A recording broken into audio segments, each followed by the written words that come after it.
visions in my head. People tell me that I'm crazy. I tell them that's exactly it. Hello. Hi, how are you? I'm good. How are you? Good. I'm glad to be talking with you today. How are you? First off, I have to say, you are my new favorite Instagram follow. I am just learning so much, but I have to know, how is the podcast world for you? It's been good. My day job, my focus, as you know, I'm consulting people 10 and a half, 11 hours a day.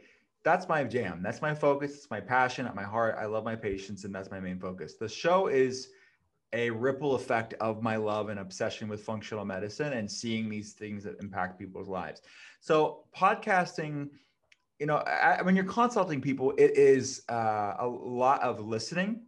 When you're consulting people, it's listening, it's holding space for them, it's being inquisitive, it's being curious. So I feel like a lot of my years of like talking to people from a patient side things have helped me with the podcast. I'll tell you what, the podcasting does not come as naturally to me, but it's been fun. It's been definitely a really cool thing, and I'm happy to be a part of the Dear Media family. Love the Dear Media family. I always joke, I'm like, I think I actually owe Michael and Lauren like my entire life. No, I love the podcast space for you. I think it's a really great thing. Selfishly for me, how did you even get into functional medicine to begin with? Like, I have so many health questions for you, but I want to know more how you even got into the space. Yeah. So, and I forgot to say, I was going to mention to you that before The Art of Being Well, my new podcast and my first solo podcast, I hosted Goop Fellas with Goop for a year, and I did Keto Talk for like 3 years. So, but I was always like the co-host. I was like the functional medicine doctor co-host. So this is definitely different, being my own thing. But how I got into functional medicine is I was always interested in health and wellness. I was a weird kid. I mean, what can I say? I was in high school and I worked at the Finish Line. Remember, is there still Finish Lines around? Them. Okay. Yeah. So you buy tennis shoes. So I was like 16 years old selling Air Jordans and like whatever shoes were cool at the time. And then, but I used my paycheck to go to the health food store and buy weird health stuff. It's like supplements or foods that I thought would be like these superfoods that would maybe, and I experiment on myself to how to feel better and improve my health and improve how I felt. And I read a lot of health books, and then I wanted to be formally trained in this. So I went to an integrative medicine school called Southern California University of Health Sciences outside of LA.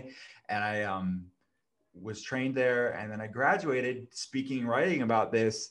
So I was one of the earlier people to have conversations like 12 years ago about functional medicine. So there would be people in different cities and states and countries that needed access to this. So I started one of the first functional medicine telehealth center over a decade ago, and via webcam is all that I've ever done.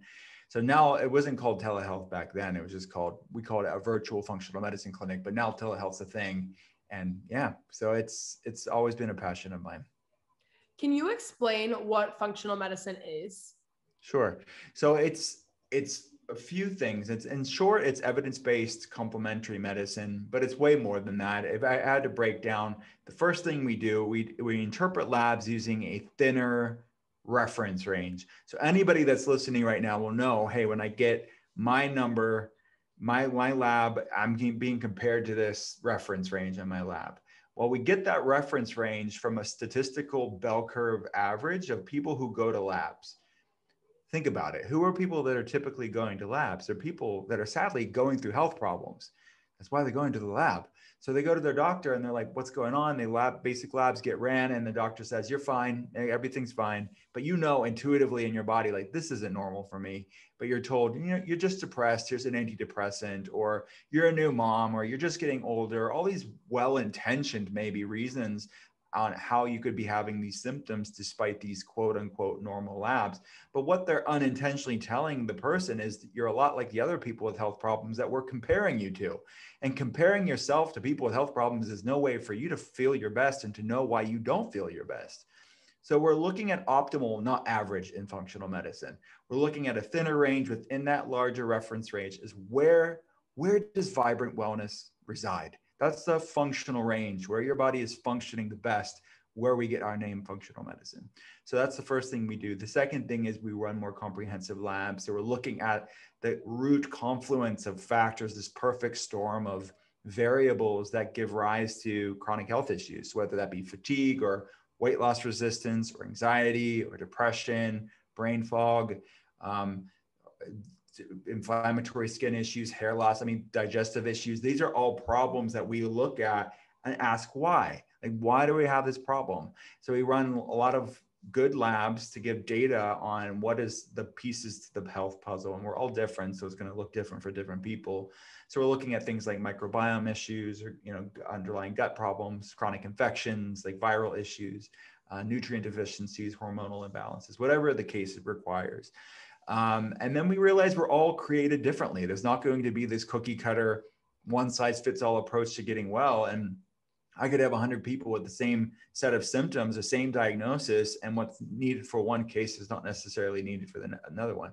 So I really want to be tailored, and it has to be curated specific to the individual. So that's in a nutshell what functional medicine is. It's evidence-based alternative medicine, but it's customized to the individual.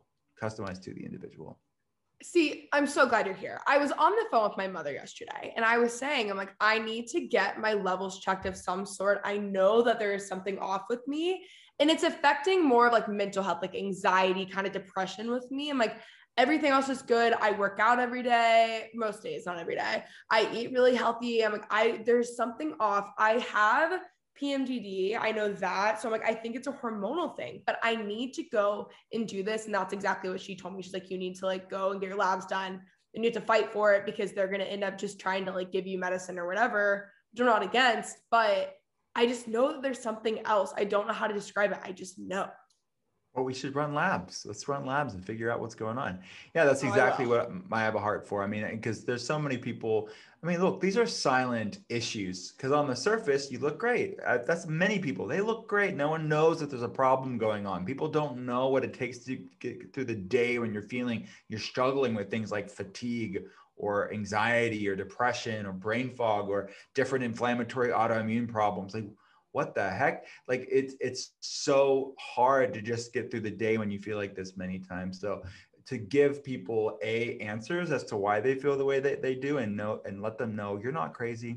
You just you need to be heard and you need to know why you feel the way that you we have to know what we're dealing with to do something about it. And if you're not looking, how will you know what's going on?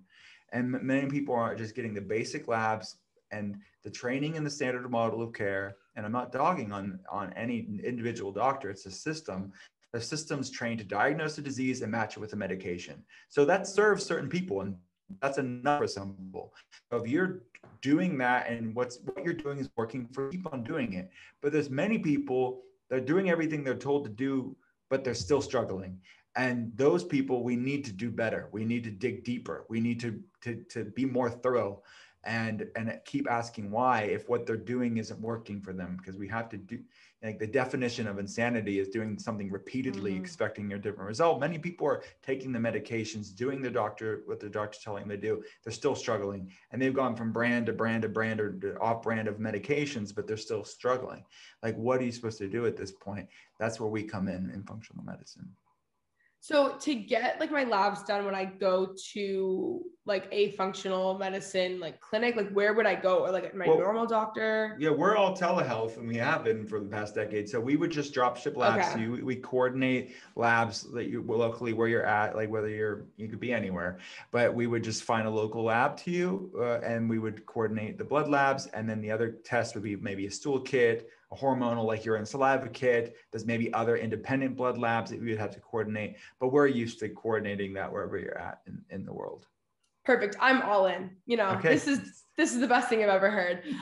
I want to talk a little bit about intermittent fasting. This is something my brother does. So many people that I know do. I know it's like a controversial topic. It can be, but I want to focus more about what intermittent fasting like really is, and also the benefits. Like, is this something I should be doing? Also, I am very much so like a guinea pig, so I'm probably going to walk away with like so many to-dos. Yeah, so it's a tool within the toolbox. So intermittent fasting is one of many tools that we consider within the paradigm of functional medicine.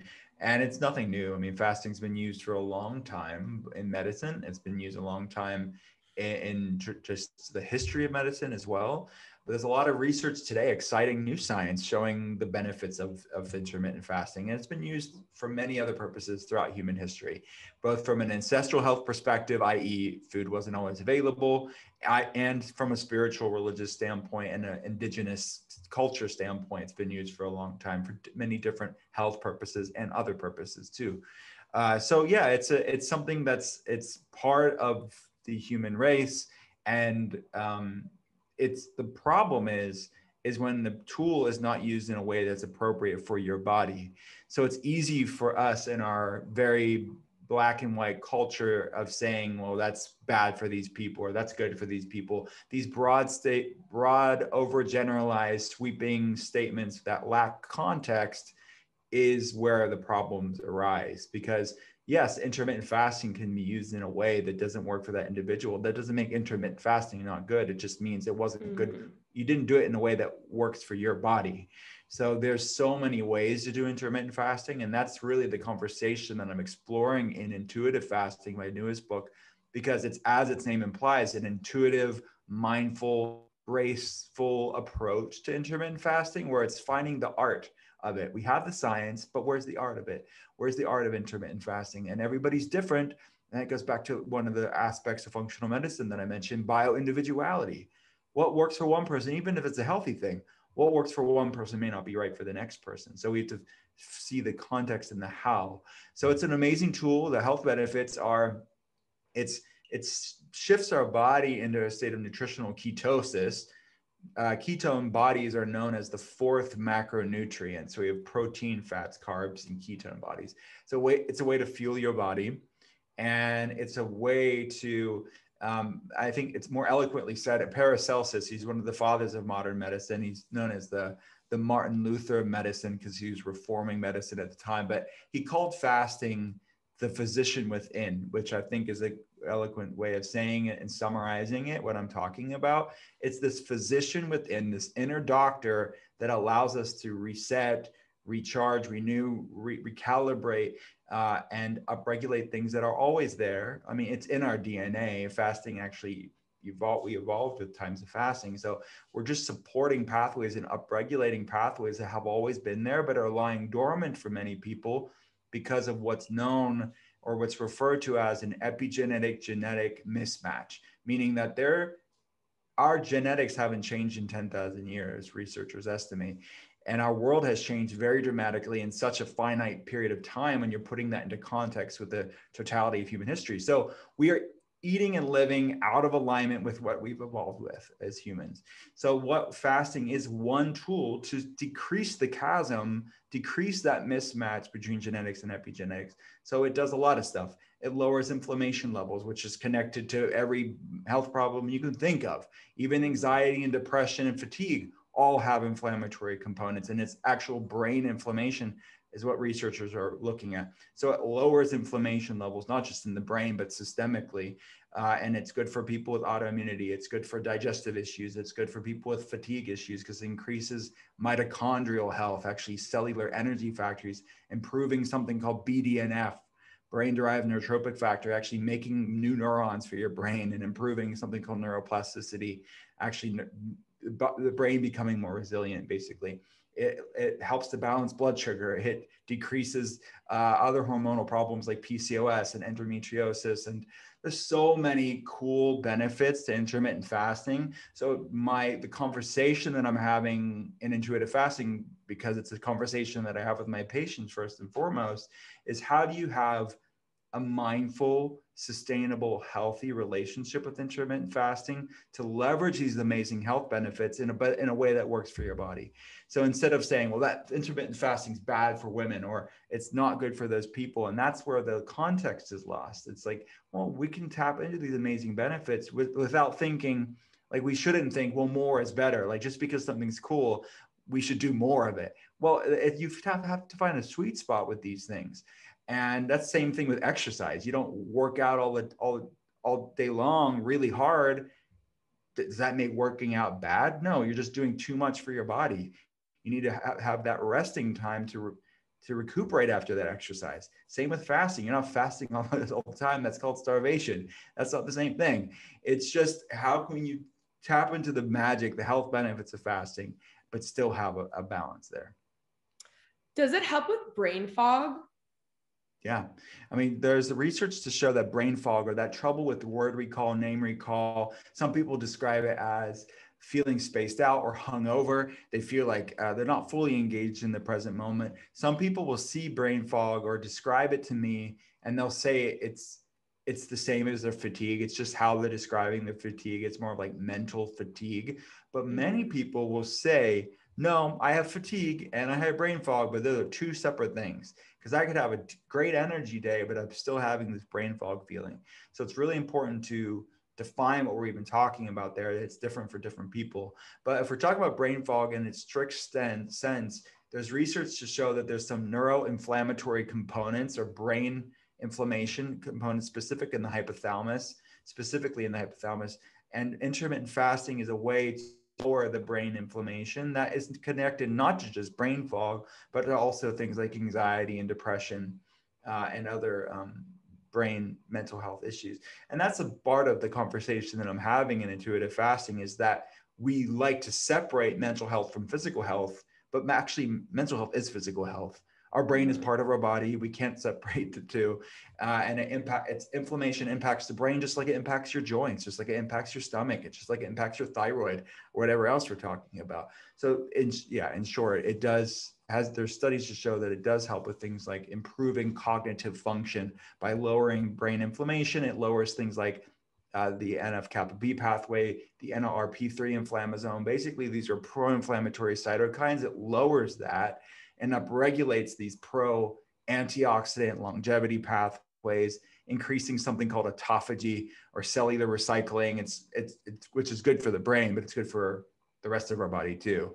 It's sort of our body's anti-accelerated aging pathways, and increases mitochondrial biogenesis, which I mentioned already. So it does a lot of really cool things for our brain, for sure.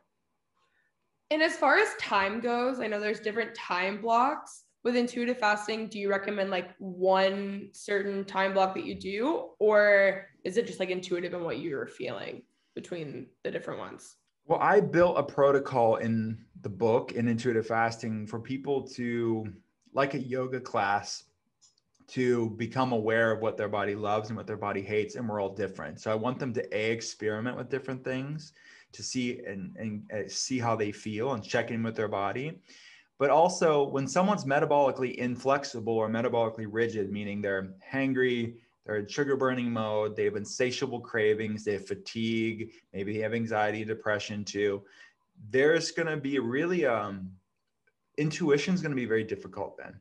Because is it intuition or is it angriness? Is it intuition or insatiable cravings? Is it intuition or blood sugar imbalance? All those things will mask themselves as your authentic intuition, because you're going to think, oh, I'm craving these things. That's my intuition. Well, that's actually not. That's dysregulation. So that's actually proverbial noise in the body that drowns out that still small, resolute voice of your intuition. So I built a protocol in the book to actually calm that noise so you can actually hear your intuition.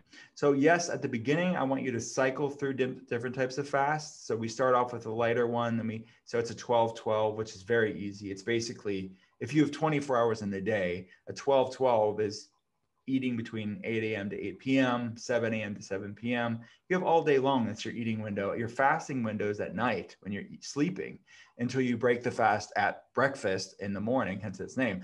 So that's week one. Week two, we dig a bit deeper, like 16, 18 hours. Week 3 is an almost OMAD. It's a 20-hour, but it's non-consecutive. And then week 4, we open it back up to 12-12. So it's like this yoga class for your metabolism, where if I show up to yoga and my hamstrings are tight, I've never done yoga before, I'm going to suck at yoga. And I could say, well, yoga's not for me, right? It's not yoga's fault. My hamstrings are tight and I'm inflexible. If your metabolism's inflexible, fasting will not be intuitive.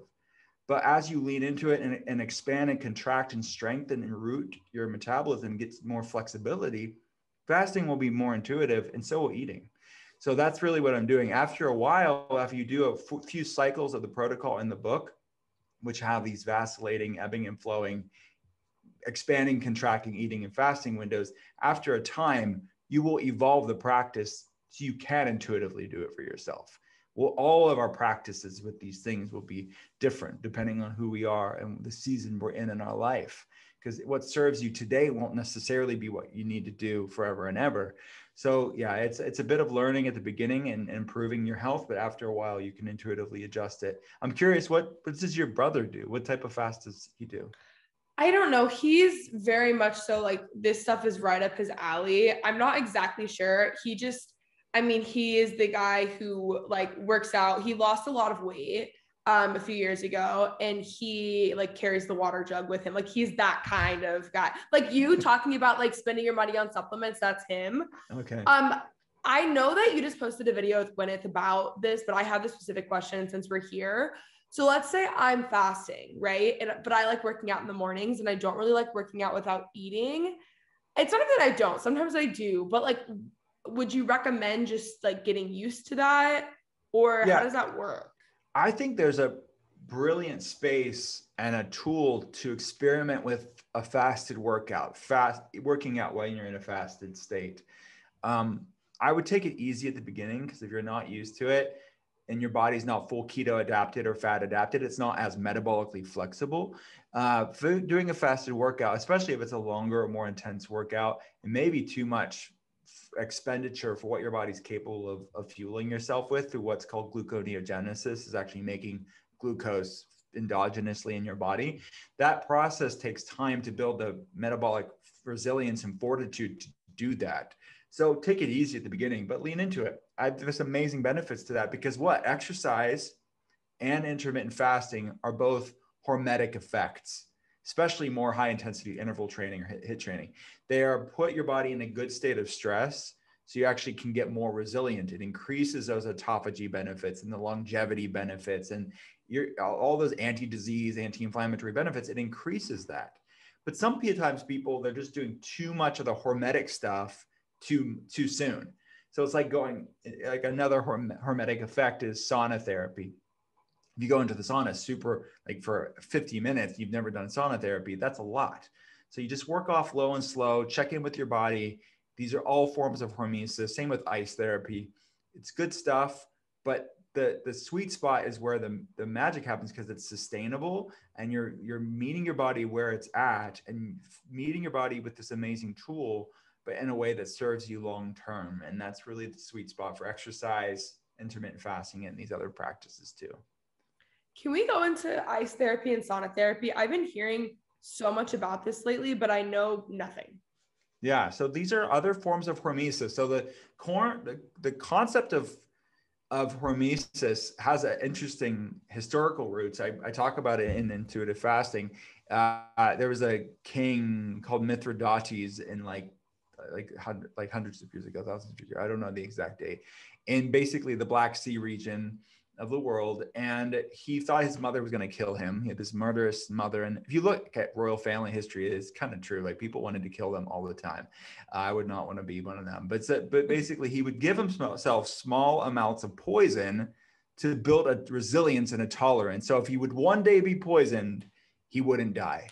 I don't know how he knew this, but he was onto something. And that's what subsequently over the years, researchers have been exploring this concept of the dose makes the poison, basically. And a small amount of these stressors can actually make your body more resilient.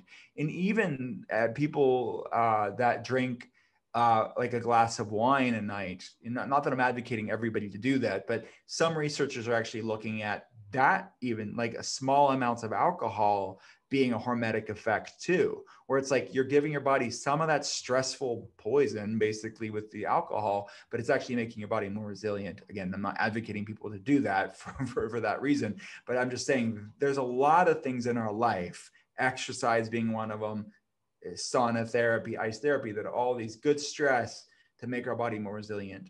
So sauna therapy is good, cold therapy is good, but how are you doing it? The context matters into it. And not saying everybody needs to do it, but these are tools to consider that many people can benefit from, especially if you're doing it in a way that works for your body. So there's many benefits to both of these, but they're like sauna therapy. It's increasing our heat shocking proteins. It's improving our body's ability to repair itself, improve immune function, lower inflammation levels, improving mitochondrial function. Actually, a lot of the similar benefits as intermittent fasting, but in a different way. It's definitely a different tool with a different gradient of benefits, but some overlap there. And same with cold therapy. It helps to lower inflammation levels. It increases these healing pathways. And they're all things that are being explored because I think that there's a lot of movement within the biohacking community that's like then disseminating, starting in the scientific literature, but then the biohackers get a hold of it and it trickles into pop culture, which is a good thing. I think that people need to learn about these things, and it moves culture forward. It moves people's health forward in a positive way. And these are all really low cost or free tools as well, which I think is really alluring to many people, is that it doesn't cost very much to get into an ice bath. And there's even sauna therapy. There's a lot of lower cost sauna options for people. And then fasting is completely free, and exercises too. How much sleep should I be getting? Well, the general answer that I would say is at least 8 hours, but the context of that even matters. So the quality of your sleep and when you're sleeping is important there too. So saying 8 hours and that being at the end of the conversation isn't enough. It has to be 8 hours of good quality restorative sleep. So I think for a time, especially if somebody feels like they're not sleeping well, tracking it with a tracking app like or the Oura Ring or something like this is good to check in with your body, because you can get 8 hours of really sucky, like bad sleep. Like you want to get good 8 hours. So the quality, it matters just as much as the quantity. And honestly, I think less quantity and better quality sometimes is more important. If somebody's getting 6 or 7 hours, but it's better quality, it can be more restorative. You're going to feel better with less, but better quality. What was the app that you recommended? It's a tracking app. It's a ring, actually. It's called the Oura Ring. Okay. AURA. I've seen this. Yeah. So they have you don't even know it's a biomarker, like a bio-tracking app, but it is an app that measures sleep and measures many other biomarkers. And there's other things too. I mean, people have a Fitbit, people have other tracking apps that are out there that measure sleep, but I would check in with yourself to look not just at the quantity, but the quality of the time that you're sleeping. Also, what are your thoughts on supplements, and should we be taking them, and what ones would you recommend? So food is first, right? You can't supplement your way out of a plate. You have to start with food. Food and fasting, I think, are the major players into improving how you feel and how you look and your overall quality of life. But some low hanging, core fundamental essentials to consider once you've dealt with food and fasting. First thing is a methylated B vitamin. So things like methylfolate and methylcobalamin are needed, that supports something called methylation, which is needed for healthy brain function, our healthy mood, healthy hormones, healthy detoxification pathways, regulation of an inflammatory protein called homocysteine that we need to get down lowered levels.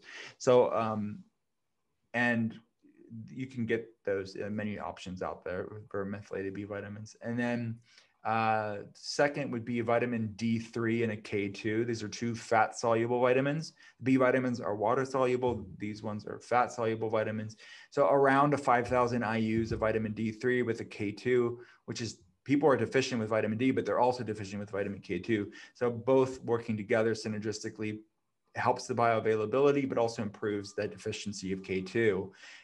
And we would want to, in functional medicine, we want D3 to be around 60 to 80 on a lab. Like when you ran a lab, if you're lower than 60 to 80, we want to get it closer to 60 to 80. And I find that 5,000 IUs, if you're testing periodically, is a good dosage for most people to consider. Healthy omega fat fish oil with a good quality fish oil would be a good idea. There's vegan options like algae oils too, with long chain omega fats for people that don't have eat fish. And from an inflammation standpoint, things like curcumin, like a curcuminoid supplement to help to lower inflammation is a good idea. It's an extract from turmeric, the spice. And then if people are dealing with stress and want stress support, adaptogens can be healthy and supportive. These are plant groups that help to balance the brain's adaptation to stress, something called the hypothalamic pituitary adrenal axis, or the HPA axis. So when people refer to as adrenal fatigue or my adrenals are stressed, quote unquote, what they're really talking about is the HPA axis. It's really a brain issue, not an adrenal issue, but it's the brain's communication with the adrenal glands. So supporting a healthy circadian rhythm of the HPA axis and lowering inflammation too, and improving brain function. It does a lot of things, but things like ashwagandha, holy basil, rhodiola, even adaptogenic mushrooms or medicinal mushrooms like chaga, lion's mane, cordyceps can be all helpful in supporting the stress response as well. Honestly, that we get asked that question a lot over the years. It's like, okay, I'm not a functional medicine patient. What are some basic things that need to be taken? That's why we released something called the collection years ago, but it's still on our site, but people can get these core essentials that they need because most people do need some support there because our food isn't as good as it once was. The soil is depleted, and people, even if they are eating good quality foods, maybe they're not eating enough of it, or they are just not focusing on it enough, and these things can fill in the blanks. I want to go detailed into your daily routine and like what you're going for as far as like, let's just say it's a normal day in the life. What is your morning and night routine? And then what are you eating throughout the day? Okay, so are we talking about like food routine or like my life, everything? Both. Okay. All the above. All right. So I wake up in the morning as you do, and then I let my I'll detail. Are we really going down to like I let my golden doodles out of the yes. Okay. Oh my god, I have a golden doodle too. Love. Oh, they're so freaking cute. So I let the golden doodles out. There's two of them, Scout and Harper, and they're running in the yard. And then I let them in. I'm heading off to the clinic. I'm fasting at this point. I do the protocol in intuitive fasting. I'm constantly intuitively showing up for myself in the present moment. I'm using fasting and food as a mindfulness practice, the way that I advocate it to my patients and in the book. So typically in the weekends, I'll have a bigger eating window, but most of the time I love doing these intermittent fasting windows because I feel great. And then I break my fast when I want to. There's a grace, there's a lightness to this. So it's not super strict, but I'm only fasting in the morning because I feel great doing it. I will drink Earl Grey tea. Do you know Peak Tea? Yes. Yeah. So I have this Peak Tea. I'll have their Earl Grey tea, or we did a collaboration with Peak Tea, their fasting tea bundle. That's on the website too. So there's different herbal and green tea fasting with higher doses of bergamot, which is a citrus from Calabria in Italy that supports autophagy, the anti-accelerated aging pathways that I talked about. So they have a intuitive fasting, like Dr. Wilcol Peak Tea intuitive fasting bundle there. But because it's stuff that I've drank for years. That's why I have it. But so I have this Earl Grey tea that I'll sip on during the morning. It supports autophagy. Fasting supports autophagy. So I'm supporting these anti-aging, accelerated aging pathways in the body. And I'm consulting patients 11 hours a day, at least 10 and a half hours a day. So I'm meeting with my team here, and we start the day off with prayer and meditation, actually. So every morning it's like a ritual. Let's just because we have to be of good service to our people. Like we have to be on our game. We're dealing with complex people, complex cases that people are struggling with different autoimmune issues, mold, mycotoxin issues, Lyme disease, chronic fatigue syndrome, anxiety, depression. It's serious stuff. So I know, yeah, we have to do the case review stuff. That comes after that. But we start our day off with just prayer and meditation to root ourselves, but also unite ourselves as a team of like, we've got this. We can be the best we can be for these people. So it involves like normally some like mindfulness, like excerpt reading, or we do the Peloton app. Sometimes we'll do the Peloton meditation app there. And then we go over case reviews. We go over the 10-hour a day, going over each case. And so we're all on the same page. And then I'm consulting people. So from then on, I'm fasting in the morning. I'm consulting patients. And then I'll typically break my fast at lunch. That's week 2 in intuitive fasting. It's the metabolic recharge fast. So typically I'll do a 6-hour eating window or an 18-hour fast. So I'm breaking my fast at lunchtime. 12 to 6 p.m.-ish is my eating window. Again, it's flexible, so it doesn't have to be exactly that, but it's more or less that most days. So then I'm breaking my fast with honestly, some type of the recipes that in the book. So it's more of a healthy fat, but plant forward, sort of pescatarian, ketogenic way of eating. So think wild caught fish, lots of vegetables, extra virgin polyphenol rich olive oil, avocados, that kind of stuff. And then I'll be consulting patients for the afternoon. I'll maybe have a snack like they have these sweet potato chips that we got sent to the clinic. So I had some of those yesterday. Or I'll have sea snacks, which are like these seaweed snacks baked in olive oil that are really good. And then for dinner, I'll have a similar dinner when I get home and I eat with my family. And I have 2 kids and a wife. And then but I'll tell you what I'm doing today. It's different. The intermittent fasting window is different. I'm doing an almost OMAD day, which is week 3 in the book. It's where I'm getting deeper in ketosis, supporting autophagy in a deeper way. So I did normal fasting in the morning where I am just having the Earl Grey tea and the fasting teas and water and electrolyte supplements. I use the Element. Do you know Element? LMNT. They're really cool. I mean, they're like a packet of magnesium, potassium, sodium to balance your electrolytes during your fast or anytime, a heavy workout, or if you're struggling with fatigue, it can be helpful. And then I'm doing broth in the latter part of the day. So I'm kind of semi-breaking my fast, but I'm doing like fasting then to brothing, and I'm doing a 20 to 22 hour fast or a 2 to 4 hour eating window. So keep in mind, I'm getting my calories in those windows. I'm not cutting my calories. That is the important part here. This is not about chronic caloric restriction. It's just eating in specific windows. So I'm still eating the same amount of foods. It's just in a smaller window. I'm about to buy literally everything you have said. I'm about to order every single thing. I think that's on my to-do for today. Thank you so much for coming on the podcast. Where can they find you? And just share every single thing that you ever have. Thank you so much. This has been great. Everything's at drwillcole.com, drwillcole.com. On Instagram at Dr. Will Cole. The Art of Being Well is my podcast. So just go to Apple Podcasts or Spotify, type in my name or The Art of Being Well. And that's where people can find me. Amazing. Thank you for coming on.